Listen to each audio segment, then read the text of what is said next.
Respiration का concept किसी भी ऑर्गेनिज्म के लिए नहीं बदलता है। गैस का एक्सचेंज समान ही रहता है। ऑक्सीजन एनर्जी रिलीज करने के लिए यूज होता है और वाटर और कार्बन डाइऑक्साइड बाय प्रोडक्ट्स होते हैं। लेकिन यह ऑर्गेनिज्म पर निर्भर करता है कि यह किस तरीके से किया जाता है। हम देख चुके हैं कि यह मनुष्यों और पौधों में कैसे होता है, तो चलिए इस सेशन में डिस्कस करते हैं कि यह दूसरे ऑर्गेनिजम्स या पानी में रहने वाले जानवरों में कैसे होता है। हमारे डाइजेशन के एक ट्यूटोरियल में हमने अमीबा के स्ट्रक्चर को देखा था। हम जानते हैं कि यह एक यूनिसेल्युलर ऑर्गेनिज्म है जो ताजे पानी में रहता है। इसके पास रेस्पिरेशन के प्रोसेस के लिए कोई खास ऑर्गन नहीं होता है, तो इसलिए अमीबा में रेस्पिरेशन उसके सेल मेम्ब्रेन के द्वारा होता है, जिसे प्लाज्मा मेम्ब्रेन भी कहते हैं। ऑक्सीजन गैस सेल मेम्ब्रेन द्वारा शरीर के अंदर डिफ्यूज की जाती है और कार्बन डाइऑक्साइड गैस आसपास के पानी में आसान डिफ्यूजन के प्रोसेस द्वारा बाहर निकाली जाती है। ये अलग था, है ना? लेकिन ग्रास हॉपर्स और कॉकरोचेस जैसे कीड़ों के बारे में आपका क्या कहना है? इनके पास भी लंग्स नहीं होते। इनके पास सांस लेने के लिए छोटे एयर ट्यूब्स का एक सिस्टम होता है जिसे ट्रैकिए कहा जाता है। ट्रैकिए ट्यूब जैसे स्ट्रक्चर्स होते हैं जो उनके शरीर के साइज में छोटे पोर्स द्वारा खुलते हैं, जिन्हें स्पाइरेकल्स कहते हैं।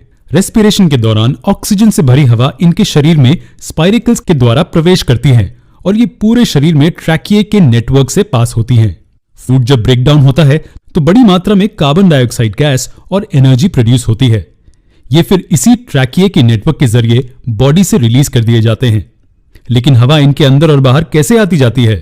एब्डोमेन और विंग्स की मूवमेंट ट्रैकिए से हवा अंदर और बाहर करती है ना अद्भुत? तो क्या आप बता सकते हैं कि अर्थवर्म्स में रेस्पिरेशन कैसे होता है? इनमें भी रेस्पिरेशन के लिए कोई खास ऑर्गन नहीं होता। अर्थवर्म्स में रेस्पिरेशन उनके सॉफ्ट और गीले स्किन के जरिए होता है। उनके स्किन के नीचे ही ब्लड कैपिलरीज होती हैं। स्किन द्वारा अब्सॉर्ब की गई गैस ब्लड में डिफ्यूज हो जाती है और फिर ब्लड के सभी सेल्स को भेजी जाती है। इस तरह से डिफ्यूजन होता है। सेल्स के अंदर ऑक्सीजन को फूड के ऑक्सीडेशन के लिए यूज किया जाता है और कार्बन डाइऑक्साइड प्रोड्यूस होता है। फिर यह कार्बन डाइऑक्साइड ब्लड में मिक्स हो जाता है और उनके गीले स्किन के जरिए बॉडी से बाहर डिफ्यूज कर दिया जाता है ना इंटरेस्टिंग? लेकिन रुकिए, ज्यादातर मछलियों में रेस्पिरेशन का प्रोसेस बहुत इंटरेस्टिंग होता है।